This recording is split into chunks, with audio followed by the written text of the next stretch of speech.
நீதிமன்ற வளாகத்திலேயே ஒரு வழக்கறிஞர் வெட்டப்பட்ட சம்பவம் தமிழ்நாடு மட்டுமல்ல நாடு முழுக்க ஒரு பரபரப்பு ஏற்படுத்தியிருக்கு. அந்த கோர்ட் வளாகத்துக்குள்ளேயே நடக்கு. இவரை வெட்டிட்டு இவர் யூனிஃபார்மில் இருக்கார். யூனிஃபார்மில் இருக்கிற வெட்டிட்டு உள்ளே போய் கோர்ட்லேயே சரண்டர் ஆகிடுறார்.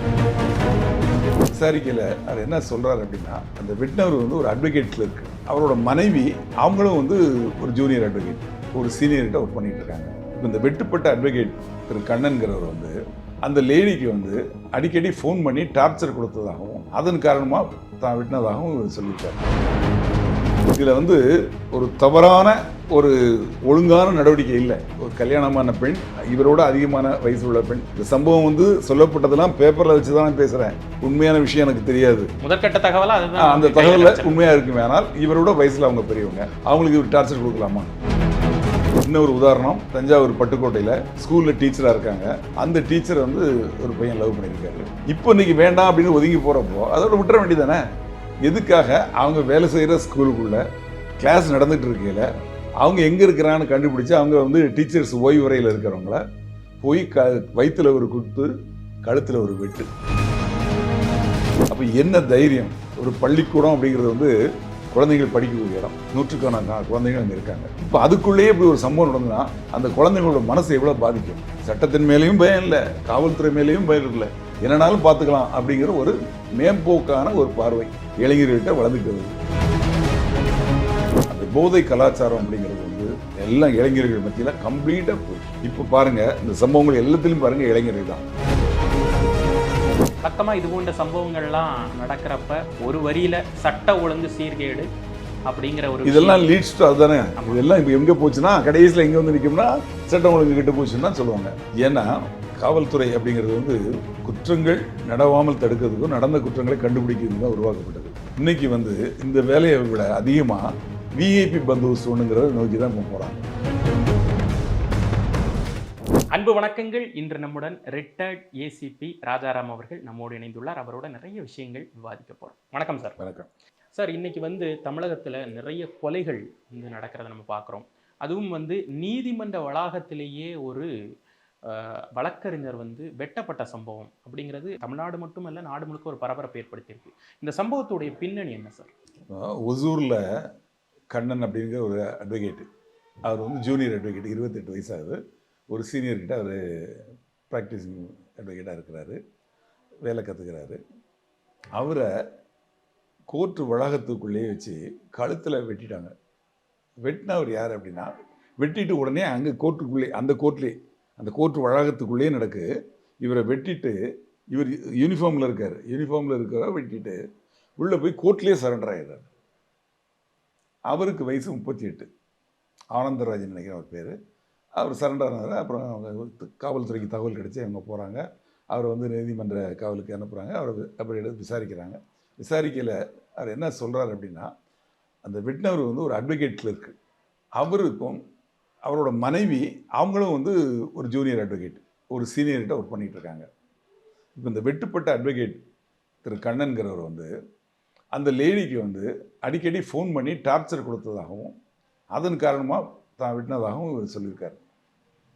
அவர் வெட்டுப்பட்டவர் சீரியஸ் கண்டிஷனில் இருக்கார். ஹாஸ்பிட்டலில் தான் அண்ணா இருக்கார். அவரையும் ஃபுல்லாக விசாரித்து இதோட பின்னணி என்னங்கிறது விசாரித்தா உண்மை தெரிய வரும். இதில் வெட்டுப்பட்டவர் அட்வொகேட், வெட்டியவர் அட்வொகேட் கிளர்க்கு, வெட்டுக்கு காரணம் அப்படிங்கிறது ஒரு அட்வொகேட், அவங்களும் அட்வொகேட். ஆக அந்த நீதிமன்றம் வளாகத்துக்குள்ளே சம்பவம் நடக்குது. பாதிக்கப்பட்டவர் ஒரு அட்வொகேட், அது நீதிமன்றத்தில் வேலை செய்யக்கூடியவர், அதே அந்த துறையை சேர்ந்தவர். வெட்டினவரும் அதே இதில் அட்வொகேட்டு கிளர்க்காக இருக்கிறவர். அது காரணம் அவர் மனைவிக்கு டார்ச்சர் கொடுத்தது, அவங்களும் ஒரு அட்வொகேட். ஸோ இது அந்த நீதிமன்றத்தில் அவங்களுக்குள்ளே ஏற்பட்ட ஒரு பிரச்சனை, தனிப்பட்ட பிரச்சனை தான். ஆனாலும் கூட ஒரு நீதிமன்றத்தில் வச்சு ஒரு அட்வொகேட்டையே வெட்டிட்டாங்க அப்படின்னு ஒரு பொதுவாக பார்த்தா நிச்சயமாக அது ஒரு பெரிய விஷயம்தான். ஏன்னா இந்த அளவுக்கு அது பரபரப்பை ஏற்படுத்துறதுக்கான காரணம் அரசியல் தலைவர்கள், குறிப்பாக பாஜக தலைவர் அண்ணாமலை அவர்கள் அந்த ஃபுட்டேஜையே பகிர்ந்திருந்தார். அந்த வெட்டின ஃபுட்டேஜையே பகிர்ந்திருந்தாருங்கிறப்ப அது ஒரு மாதிரி பதபதைக்கக்கூடிய ஒரு காட்சி. அதாவது விஷயம் பரபரப்பான விஷயம்தான். வெட்டினது அதுவும் பெரிய விஷயம்தான். அட்டெம்ப்ட் டு மர்டர் அது பெரிய விஷயம். ஒரு அட்வொகேட்டை வெட்டினது அது விஷயம். கோர்ட்டு வளாகத்துக்குள்ளே வெட்டினது. ஏன்னா எல்லாத்துக்குமே உயர்ந்தது எதுன்னா நீதிமன்றம் தான். நீதிமன்றத்தோட ஆட்சி, நீதியோட ஆட்சி தான் இந்தியாவில் நடக்குது. அந்த நீதிமன்றத்துக்குள்ளேயே ஒருத்தரை விட்டுறாங்க, அது ஒரு அட்வொகேட்டை விட்டுறாங்க அப்படிங்கிற பார்வையில் அது வந்து பெரிய விஷயம்தான். ஆனால் அதுக்கு என்ன காரணம், பண்ணவர் யார் அப்படிங்கிறதெல்லாம் பார்க்கல, அது வேறு விஷயமா போயிட்டு இருக்கு. ஆனாலும் நடந்தது தவறு தான். வழக்காடு மொழி ஒன்று இருக்கும் சார், சட்டத்தை வந்து கையில் எடுக்கக்கூடாது அப்படின்னு சொல்லிட்டு. ஆனால் நிச்சயமா. வந்து சட்ட பாதுகாவலர்களே இன்னைக்கு இந்த மாதிரி ஒரு சம்பவத்தில் ஈடுபடுறதை நம்ம எப்படி எடுத்துக்கிறது? அதான் சொல்கிறேன், அதாவது சட்டத்தை அமல்படுத்தி காவல்துறை அமல்படுத்துது. அந்த சட்டத்தை நடத்தக்கூடிய, அதை வந்து அமல்படுத்தக்கூடிய நீதிமன்றம், அங்கே தான் நீதிமன்றத்தோட தான் கடைசி தீர்ப்பு. அதுக்கப்புறம் அப்பீல் பண்ணலாம், அது வேறு விஷயம். ஆனால் அங்கேயே இந்த மாதிரி ஒரு சூழ்நிலை வருது அப்படின்னா அது கண்டிக்கக்கூடிய விஷயம்.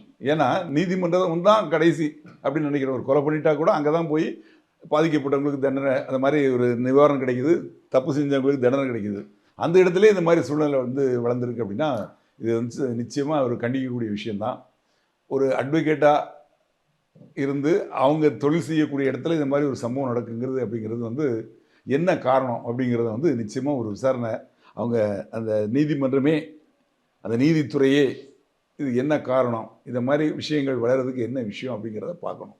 இதில் வந்து ஒரு தவறான ஒரு ஒழுங்கான நடவடிக்கை இல்லை. ஒரு கல்யாணமான பெண், இவரோட அதிகமான வயசு உள்ள பெண். இந்த சம்பவம் வந்து சொல்லப்பட்டதெல்லாம் பேப்பரில் வச்சு தான் பேசுகிறேன், உண்மையான விஷயம் எனக்கு தெரியாது. ஆனால் அது சொல்லப்பட்டது உண்மையாக இருக்குமே ஆனால், முதற்கட்ட தகவலாக அதுதான், அந்த தகவலில் உண்மையாக இருக்குமே ஆனால், இவரோட வயசில் அவங்க பெரியவங்க, அவங்களுக்கு இவர் டார்ச்சர் கொடுக்கலாமா? தவறு தானே. அதுக்காக இவரை விட்டது நியாயம்னு சொல்லலை, அது வேறு விஷயம். அதுக்கு கேஸ் இருக்குது, அது நிச்சயமாக அது என்னமோ நடவடிக்கை எடுக்க போகிறாங்க. ஆக நீதிமன்றத்துக்குள்ளேயே அந்த வளாகத்திலே வெட்டலாம் அப்படிங்கிற ஒரு தைரியத்தை உருவாக்கிடுச்சு. அந்த தைரியம் அப்படிங்கிறதுக்கு பார்த்தீங்களா, சட்டத்தை மதிக்காத தைரியம், அது உருவாகக்கூடாது. அந்த சூழ்நிலை தான் வளர்ந்துக்கிட்டு இருக்கு. அதுவும் சட்டத்துறை சம்பந்தப்பட்ட ஒரு நபரே அது மாதிரி அவங்களே அந்த மாதிரி நடந்துக்கிறாங்க அப்படின்னா அது என்னன்னு பார்க்கணும். இதே இப்போ நான் சொன்னேன் இல்லையா, சட்டத்தை மதிக்காத ஒரு சூழ்நிலை, சட்டம் என்ன பண்ணிடுறோம் பார்த்துடலாம் அப்படின்னு நினைக்கக்கூடிய ஒரு மனப்பான்மை, அது வந்து இப்போ அதிகமாக இளைஞர்கள்கிட்ட வளர்ந்துக்கிட்டு இருக்கு. இன்னொரு உதாரணம், பட்டுக்கோட்டை, தஞ்சாவூர் பட்டுக்கோட்டையில் ஸ்கூலில் டீச்சராக இருக்காங்க. இப்போ ஒரு 6 மாதமாக தான் வேலை பார்க்குறாங்க. 6ஆம் கிளாஸ்லேருந்து 9ஆம் கிளாஸ் வரைக்கும் தமிழ் டீச்சர் அவங்க. அந்த டீச்சரை வந்து ஒரு பையன் லவ் பண்ணியிருக்காரு. அவர் அதிகமாக படிக்கலை, 10th வரைக்கும் தான் படிச்சிருக்காரு. வெளிநாட்டில் வேலைக்கு போயிருக்காரு பிறகு. இப்போ 10 நாளுக்கு முன்னாடி வந்திருக்காரு. இந்த பெண்ணு வந்து விரும்பியிருக்காரு. அப்புறம் அவங்க வீட்டில் வந்து பெண் கேட்டிருக்காங்க. பட் இவங்க குடும்பத்தார் வந்து கொடுக்க விரும்பலை, ஏன்னா அதிகமாக படிக்கலை அப்படிங்கிற மாதிரி அவங்க மனசில் ஏதோ அந்த காரணமாக, இல்லை இவரோட தவறான நடத்தைகள் காரணமோ, நான் 2 பேரும் ஒரே ஊர், அதனால் அவங்க குடும்பத்துலேயும் கொடுக்கல. இந்த பெண்ணிட்டையும் சொல்லியிருக்கேன், அவங்கள்ட்ட பேசினான்னா பேசாதுன்னு. ஏன்னா சின்ன வயசுலேருந்தே பார்த்துருப்பாங்க, பேசியிருப்பாங்க, நான் சொன்னேன் லவ் கூட பண்ணியிருப்பாங்கன்னு வச்சுங்களேன். இப்போ இன்றைக்கி வேண்டாம் அப்படின்னு ஒதுங்கி போகிறப்போ அதோட விட்டுற வேண்டியதானே. எதுக்காக அவங்க வேலை செய்கிற ஸ்கூலுக்குள்ளே கிளாஸ் நடந்துகிட்டு இருக்கையில் அவங்க எங்கே இருக்கிறான்னு கண்டுபிடிச்சி, அவங்க வந்து டீச்சர்ஸ் ஓய்வு வரையில் இருக்கிறவங்கள போய் வயிற்றில் ஒரு குத்து, கழுத்தில் ஒரு வெட்டு, அங்கேயே அவங்க கிட்டத்தட்ட ஆல்மோஸ்ட் இறந்து போகிறாங்க. ஹாஸ்பிட்டலுக்கு விழுந்தடிச்சு தூக்கிட்டு போகிறாங்க, அதுக்கு முன்னாடி இறந்து போயிடுறாங்க. இப்போ அந்த பெண் என்ன தவறு செஞ்சாங்க? அவங்க ஏதாவது தவறு பண்ணாங்களா? அப்போ அவரை வந்து கொல்ல வேண்டிய அவசியம் என்ன? அப்போ என்ன தைரியம்? ஒரு பள்ளிக்கூடம் அப்படிங்கிறது வந்து குழந்தைகள் படிக்கக்கூடிய இடம், நூற்றுக்கணக்கான குழந்தைகள் அங்கே இருக்காங்க. இப்போ அதுக்குள்ளேயே இப்படி ஒரு சம்பவம் நடந்ததுன்னா அந்த குழந்தைங்களோட மனசு எவ்வளோ பாதிக்கும்? ஒவ்வொரு குழந்தையும் படிக்கணும், வாழ்க்கையில் முன்னுக்கு வரணும்னு நினைக்கிறாங்க. அவங்க படிக்கணும்னு போகிற இடத்துலையே இந்த மாதிரி ஒரு சம்பவம் நடக்குன்னா அப்போ அவங்களுக்கு எவ்வளோ தைரியம் வருது? அந்த சட்டத்தை மதிக்காத தைரியம். என்ன சம்பவத்தை நேரில் பார்த்த குழந்தைகளோட மனநிலை அப்படிங்கிறது, டீச்சர்ஸோட நிலைமை என்ன, அந்த குழந்தைங்களோட பிற்கால வாழ்க்கை என்ன ஆகும்? அவங்க வாழ்நாள் முழுக்க நினச்சி பார்த்துட்டு இருப்பாங்க இல்லையா? அப்போ அந்த மாதிரி ஒரு சூழ்நிலையை உருவாக்குறாங்கன்னா அப்போ இவங்களுக்கு எவ்வளோ தைரியம், இந்த சட்டத்தை மதிக்காத தைரியம். சட்டத்தின் மேலேயும் பயம் இல்லை, காவல்துறை மேலேயும் பயம் இல்லை, என்னன்னாலும் பார்த்துக்கலாம் அப்படிங்கிற ஒரு மேம்போக்கான ஒரு பார்வை இளைஞர்கள்கிட்ட வளர்ந்துட்டு வருது. அதுக்கு இது மட்டும் இல்லை, அந்த டாக்டரை கிண்டியில் வந்து ஒருத்தர் வந்து என்னோட அம்மாவுக்கு சரியான ட்ரீட்மெண்ட் கொடுக்கல அப்படின்னு சொல்லி அந்த டாக்டரை அவர் வேலை செய்கிற ஹாஸ்பிட்டல்லையே போய் வேற ஒரு டாக்டர்கிட்ட கேட்டு நீ தவறான ட்ரீட்மெண்ட் கொடுத்துட்ட, அதுக்கு ட்ரீட்மெண்ட் பண்ணுறதுக்கு இவ்வளோ பணம் ஒன்று நீ கொடுன்னு கேட்டு அவர் கொடுக்க மாட்டேன்னா அவரை குத்திடுறான். வீட்டில் இருந்தே கத்தி எடுத்துகிட்டு வரான், திட்டம் போட்டு எடுத்துகிட்டு வரான். இப்போ இந்த இன்சிடென்ட்லேயும் அப்படி தான், பட்டுக்கோட்டை இன்சிடென்ட்லேயும் கத்தி அவன் கையிலே வச்சுருக்கான். அப்போது வீட்டிலேருந்து எடுத்துகிட்டு வரான், அவன் கொலை பண்ணணுங்கிற நோக்கத்தோடு தான் வரான். அந்த இடத்துல ஒரு வாய் தகராறாச்சு, அதனால் நடக்கல. அதாவது என்ன சொல்லுவாங்க, ஆக்சிடென்டலாக அப்படிங்கிறது சொல்கிறத விட சடன் ப்ரோவோகேஷன் அப்படின்னு சொல்லுவாங்க. அந்த சடன் ப்ரோவோகேஷன் கிடையாது இந்த 2 இன்சிடென்ட்லையும். ஏன் அந்த வக்கீல் இன்சிடென்ட்லையும் கூட சடன் ப்ரோவோகேஷன் கிடையாது. இதெல்லாம் திட்டம் போட்டு பக்காவாக செய்கிறாங்க. அப்போ என்ன அர்த்தம்? சட்டத்தை மதிக்க முடியாது, நான் என்னென்னா நினச்சதை செய்வேன், காவல்துறை என்ன பண்ணும், கேஸ் தானே போடுவாங்க, நான் வெளியே வந்துடுவேன் அப்படிங்கிற ஒரு தைரியம், அந்த தைரியம் வந்து வளரக்கூடாது. அது வளர்ந்துக்கிட்டு இருக்கிற இளைஞர்கள்கிட்ட. இதுக்கு என்ன காரணம் அப்படின்னு நான் நினைக்கிறேன்னா, சிறு வயசுலேருந்து நாங்கள்லாம் சிறுவர்களாக இருந்தபோது பள்ளியில் படிக்கையில் நீதி போதனை வகுப்புன்னு ஒரு வகுப்பு உண்டு. நிச்சயமாக அது ஒரு நாளைக்கு ஒரு ஒரு ஒரு பீரியட் இருக்கும். அதுக்கு வந்து மார்க்கும் உண்டு. அந்த நீதி போதனை வந்து காலையில் பிரேயர் நடக்கையில் எச்எம் அதை பற்றி கொஞ்சம் சொல்லுவாங்க. ஆனால் வகுப்பாக நடத்தப்பட்டு அதுக்கு ஒரு ஆசிரியர் இருந்தால் அவர் வந்து தனியாக நடத்துவார். இதுக்காகனா அது நல்ல விஷயங்களை சொல்லி சொல்லி சொல்லி அவங்க சின்ன வயசுலேயே அப்படி அந்த மனசில் உரம் போட்டு வளர்த்தா அவங்க நல்லவங்களாக வருவாங்க. இப்போது அந்த மாதிரி ஒரு சூழ்நிலை இல்லை. நீதி போதனை வகுப்பு அப்படிங்கிறதே தெரியல. அந்த மாரல் அப்படிங்கிறது என்ன அப்படிங்கிறதே அவங்களுக்கு கற்பிக்கப்படலை. சின்ன குழந்தையிலே குழந்தைங்க என்னது டாம் அண்ட் ஜெரி அதுதான் முதல்ல காட்டுறோம் குழந்தைக்கு. அதுனா டாம் ஜெரி அடிக்க விடுறாங்க, ஜெரி டாம் அடிக்க விடுறாங்க. அப்போ அடிக்கிற வன்முறையை வந்து அப்பவுமே அவங்க புரிஞ்சுக்கிறாங்க. அதோட அடுத்த ஸ்டேஜ் வந்து அதுன்னா துப்பாக்கி எடுத்து சுடுறாங்க. சுட்டு ஒருத்தர் பைக்கில் போவார், இல்லை ஒரு கார் போகும், அதை இங்கே இவங்க துப்பாக்கியால் சுடுவாங்க. அப்போ இதெல்லாம் என்னென்னா ஒரு வன்முறையை வந்து அப்போவே தூண்டப்படுது. அந்த வன்முறைங்கிற ஒரு விஷயம் வந்து அந்த மனசில் வந்து ஆழமாக பதியுது. இதை வந்து தடுக்கப்படணும். ஏன்னா உலகத்திலே பெரிய ஜனநாயக நாடு, அதிக மக்கள் தொகை கொண்ட நாடு, அதிக அளவில் இளைஞர்கள் கொண்ட நாடு நம்ம நாடு. இப்போ பாருங்கள், இந்த சம்பவங்கள் எல்லாத்துலேயும் பாருங்கள் இளைஞர்கள் தான். அன்றைக்கி காவல்துறை 2 பேர் பீட்டு போகிறாங்க, ராஜபாளையம்னு நினைக்கிறேன். அங்கே வந்து பாரில் தண்ணி அடிச்சுட்டு 5-6 பேர் கலாட்டா பண்ணிகிட்டு இருக்காங்க. இவங்க போய் ஏன் சத்தம் போடுங்க போங்கங்கிறாங்க. இவங்க லட்டியை பிடிங்கி இவங்க அடிக்கிறாங்க. அந்த பசங்களுக்கெல்லாம் வயசுன்னா 20 வயசு 22 வயசு தான். போலீஸையே அடிக்கிறாங்க, யூனிஃபார்ம் இருக்க போலீஸே அடிக்கிறாங்க. அந்த அளவுக்கு தைரியம் வந்துருச்சு. காவல்துறைனா அவங்களுக்கு கொஞ்சம் கூட மரியாதை இல்லை. இவங்க தவறு செஞ்சால் நம்ம மேலே வழக்கு போடுவாங்க, நீதிமன்றத்தில் நிறுத்துவாங்க, தண்டனை கிடைக்கும், நம்ம வாழ்க்கை அந்த பற்றி கவலையே படலை அவங்க. அந்த அளவுக்கு மனப்பான்மை வளர்ந்துக்கிட்டு இருக்கு. அதை வந்து நிச்சயமாக அரசாங்க நடவடிக்கை எடுத்து இது பண்ணணும். இதுக்கு மெயினான காரணம் ஆரம்பத்தில் இந்த ஸ்டேஜ். 2வது வந்து போதை. அந்த போதை கலாச்சாரம் அப்படிங்கிறது வந்து எல்லாம் இளைஞர்கள் மத்தியில் கம்ப்ளீட்டாக போயிடுச்சு. அந்த காலத்தில் ஒரு நண்பரும் சந்திச்சாங்கன்னா அவங்க போய் டீ சாப்பிடலாம், டீ கடைக்கு கூட்டு போவாங்க. இப்போ டாஸ்மாக் கடைக்கு தான் கூட்டு போகிறாங்க. அந்த அளவுக்கு இளைஞர்கள் வந்து கெட்டு போயிட்டாங்க. டாஸ்மாக் ஒரு பக்கம், இது போக போதைப் பொருள் கஞ்சா, ஹெராயின் பவுடர், என்னமோ வேறு பேர்லாம் வருது, ஆம்பட்டமின், மெத்தாம்பட்டமின், இதெல்லாம் வந்துக்கிட்டு இருக்கு. இதெல்லாம் வந்து இது போக ஸ்டாம்பு, எல்எஸ்டி மாத்திரை, அப்புறம் கஞ்சா ஆயில், இதை மாதிரி இப்போ லேட்டஸ்ட்டாக என்ன சொல்கிறாங்க, ஸ்கூல் பசங்களுக்கு கூல் லிப்பு அப்படின்னு. இதெல்லாம் வந்து இளைஞர்களையும் குழந்தைகளையும் கெடுத்துக்கிட்டு இருக்கு. அது வந்து அவங்க வந்து அந்த பக்கமாக அப்படியே அந்த போதையின் பாதையை நோக்கி திரும்பி போயிட்டு இருக்காங்க. வருங்கால சமுதாயம் நல்லா இருக்கணும்னா அரசாங்கம் வந்து இதில் தீவிரமாக நடவடிக்கை எடுக்கணும். போதைப் பொருள்கள் தடுக்கப்படணும். மாணவர்களுக்கு நல்ல விஷயங்கள் சொல்லப்படணும். கல்லூரி மாணவர்கள் அவங்களுக்குள்ள சண்டையில் பாருங்கள், நம்ம சென்ட்ரலில் ஒரு பையனை அடித்தே கொண்டுட்டாங்க. அது மாதிரி இளைஞர்கள் எந்த இதை நோக்கி போயிட்டு இருக்காங்கன்னு பாருங்கள். அதை வந்து தடுக்கணும். அப்படிங்கிறது வந்து ஒரு ஓய்வு பெற்ற காவல்துறை அதிகாரியாக மட்டும் இல்லை, ஒரு மூத்த குடிமகனாகவும் இந்த சமுதாயம் நல்லா இருக்கணும் அப்படின்னு நினைக்கக்கூடியவனாகவும் நான் விரும்புகிறேன். அதை வந்து அரசாங்கம் வந்து நிச்சயமாக அதுக்கு நடவடிக்கை எடுக்கணும் அப்படிங்கிறது என்னுடைய வேண்டுகோள். சார், நீங்கள் சொன்ன இந்த 2 கேஸ்லையுமே நம்ம வந்து பார்க்குறோம், பணி இடங்களில் நடந்த கொலை இல்லை தாக்குதல் அப்படின்னு நம்ம எடுத்துக்கலாம். ஒரு கொலை, டாக்டர் கூட அப்படி தானே. டாக்டரும் வந்து அந்த மாதிரி தான். அப்போது டாக்டரை வந்து மருத்துவமனையில், டீச்சரை ஸ்கூல்ல, அட்வொகேட்டை நீதிமன்றம். இப்போ பணியிடங்களில் பாதுகாப்பு அப்படிங்கிறது வந்து ஒரு பேசு பொருளாக இருக்குது. அதை பற்றியான விழிப்புணர்வு இன்னைக்கு வேணும்னு நம்ம நினைக்கிறோம். இந்த விவாதம் அதை நோக்கி நம்ம நான் ஏற்கனவே உங்கள்கிட்ட சொன்னேன், அரசாங்கம் இதுக்கு நடவடிக்கை எடுக்கணும்னு பொதுவாக சொன்னேன். என்ன நடவடிக்கைங்கிறத இப்போ சொல்கிறேன். இப்போது அந்த டாக்டர் மேட்டர் எடுத்துக்குவோம். அது வந்து ஒரு பெரிய ஹாஸ்பிட்டல், அதாவது சென்னையில் வந்து பழைய இருந்த ஹாஸ்பிட்டலை இடிச்சிட்டு பெருசாக கட்டியிருக்காங்க. கட்டி முதியோர்களுக்காக ஸ்பெஷல் ஹாஸ்பிட்டல். இந்த ஹாஸ்பிட்டலில் வந்து கொரோனா பீரியடில் வந்து கொரோனாவுக்காகவே அந்த ஹாஸ்பிட்டல் பயன்படுத்தப்பட்டது. இப்போது ஆட்சி மாறினதுக்கப்புறம் அதுக்கு பேர் வச்சு அதை பெரிய லெவலில் டெவலப் பண்ணி அதை ஒரு பெரிய ஹாஸ்பிட்டலாக இது பண்ணியிருக்காங்க. ஹாஸ்பிட்டலுக்கு பாதுகாப்புன்னு ஒன்று பண்ணணும் இல்லையா? இப்போ ஜிஹெச் இருக்குது, ஸ்டான்லி இருக்குது, கேஎம்சி இருக்குது, ராயப்பேட்டா இருக்குது, அங்கெல்லாம் ஓபி போலீஸ் ஸ்டேஷன் இருக்குது.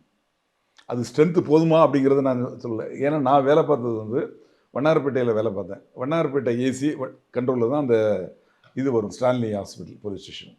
அதே மாதிரி கேஎம்சி, அது வந்து கீழ்ப்பாக்கம் ஏசியாக இருந்தேன், அங்கே வரும், அந்த அந்த கண்ட்ரோலில் வரும். அதனால் அங்கே என்னென்ன பிரச்சனைகள் வரும், யாராவது எங்கேயாவது வெட்டுப்பட்டு ஹாஸ்பிட்டலுக்கு வந்தான்னா அவங்க ஆதரவாளர்கள் வருவாங்க. ஒருவேளை அவன் இறந்து போயிட்டான்னா உடனே ஹாஸ்பிட்டல் அடிப்பாங்க, டாக்டர் அடிப்பாங்க. இந்த மாதிரி ஒரு சூழ்நிலைகள் அங்கே இருக்குது. அப்படி இருக்கக்கூடிய இடத்துல நம்ம பாதுகாப்புங்கிறது கட்டாயம். காவல்துறைங்கிறது, அந்த பாதுகாப்பு காவல்துறையே இல்லை அங்கே. போலீஸ் ஸ்டேஷனே போடல, இப்போ தான் போட போகிறாங்க. இது பழைய விஷயம். இது வந்து இங்கிலீஷ்காரன் ஆரம்பித்தது. இப்போ உள்ள விஷயம் என்னென்னா சிசிடிவி ரோட்லாம் வச்சுருக்கீங்களே, ஆனால் ஒரு ஹாஸ்பிட்டலில் வைக்க வேண்டாமா?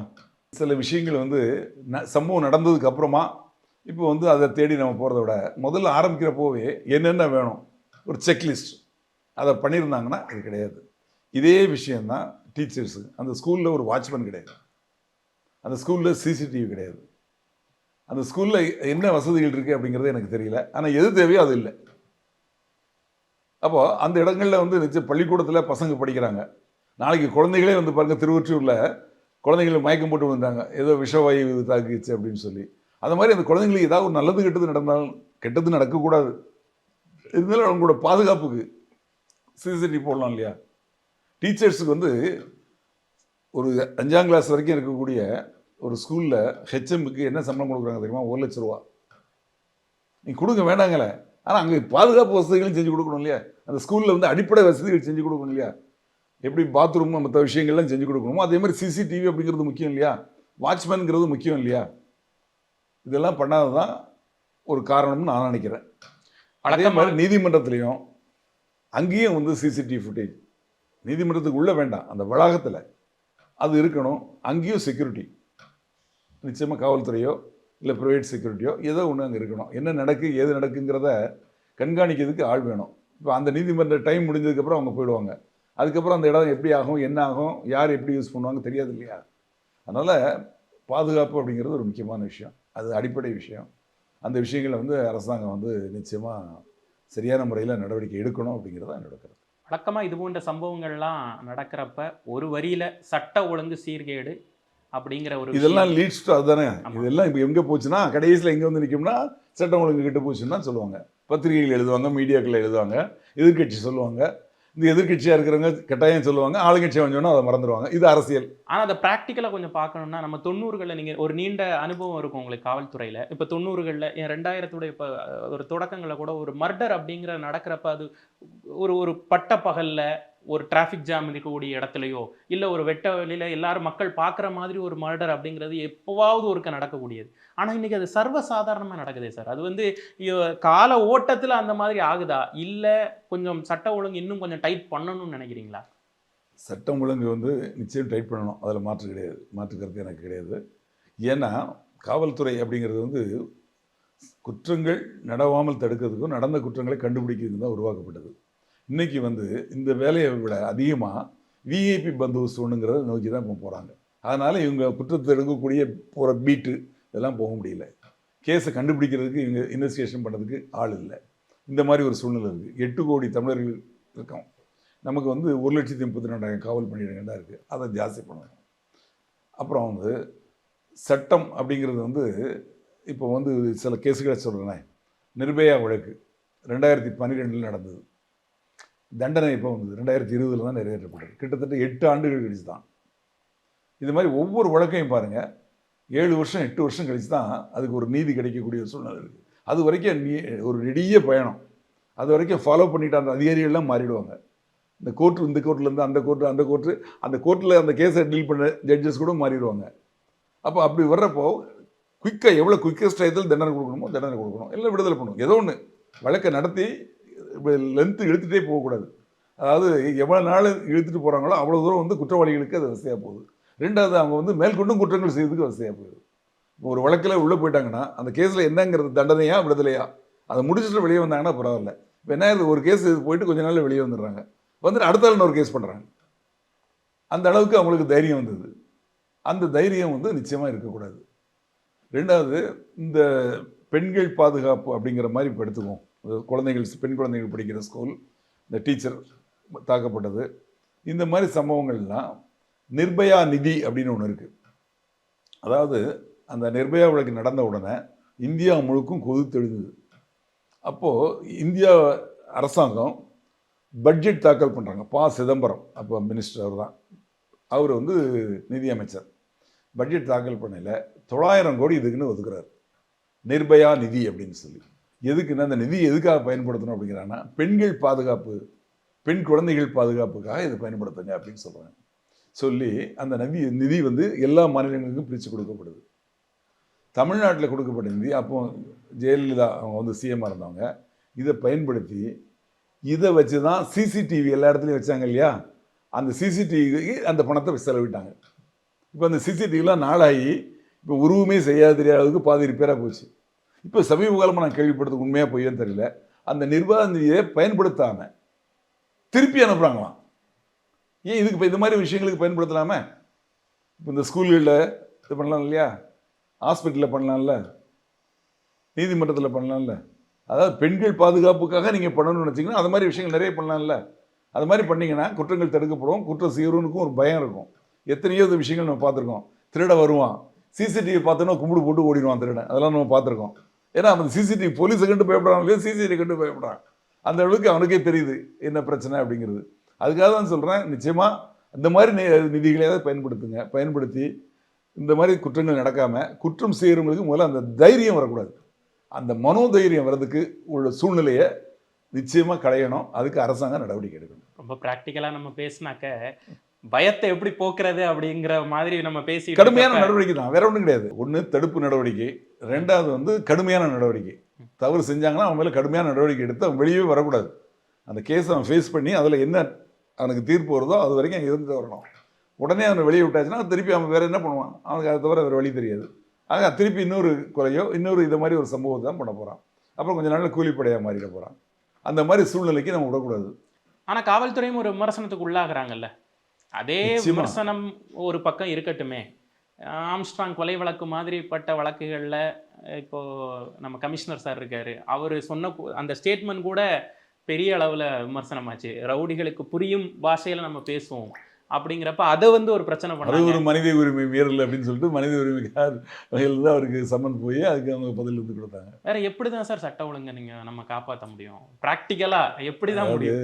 இந்தியா ஜனநாயக நாடு, பெரிய ஜனநாயக நாடு. இங்கே வந்து சட்டங்களை வந்து அமல்படுத்துறது அப்படிங்கிறது வந்து ரொம்ப கஷ்டம். இப்போ நான் சொன்னேன் இல்லையா, நிர்பயா கேஸ்லாம் எத்தனை வருஷம் கழித்து தண்டனை நிறைவேற்றப்பட்டது. ஒவ்வொரு வழக்குலையும் பாருங்கள், ஆட்டோ சங்கர் கேஸு நம்ம தமிழ்நாட்டில், இந்த மாதிரி எல்லா பெரிய வழக்குகளையும் பாருங்கள், அதில் வந்து நிச்சயம் ஏன் நம்ம ராஜீவ்காந்தி கொலை கூட பாருங்கள். அதாவது எல்லா வழக்குகளையுமே நமக்கு வந்து ரொம்ப டிலே ஆகுது. அந்த டிலே ஆகிறத வந்து அவங்களுக்கு சாதகமாக போகுது. அதை தடுக்கிறதுக்கு இப்போ சட்டங்கள்லாம் மாற்றிருக்காங்க. IPC, CrPC, Indian evidence act எல்லாத்தையும் மாற்றிருக்காங்க. இப்போ இதை அமல்படுத்துகிறாங்க. இதில் என்ன எஃபெக்ட் கிடைக்கும் அப்படிங்கிறது இனிமேல் தான் தெரிய வரும். முன்னாடி வந்து இந்த நம்ம ஃபோட்டோ எடுக்கிறோம் இல்லையா, அந்த ஃபோட்டோ எடுக்கிறது, வீடியோ எடுக்கிறது, இதெல்லாம் வந்து சட்டத்தில் செல்லாது அப்படிங்கிற மாதிரி இருந்தது. இப்போ இதே போதும் அப்படிங்கிற அளவுக்கு மாற்றிருக்காங்க. ஆமாம், மாற்றிருக்காங்க. அதே மாதிரி பெண்கள் சம்மந்தப்பட்ட வழக்குகளில் சீக்கிரமாக நடத்தி கேஸு முடிக்கணும் அப்படின்னு சொல்லிட்டு கொண்டு வந்திருக்காங்க.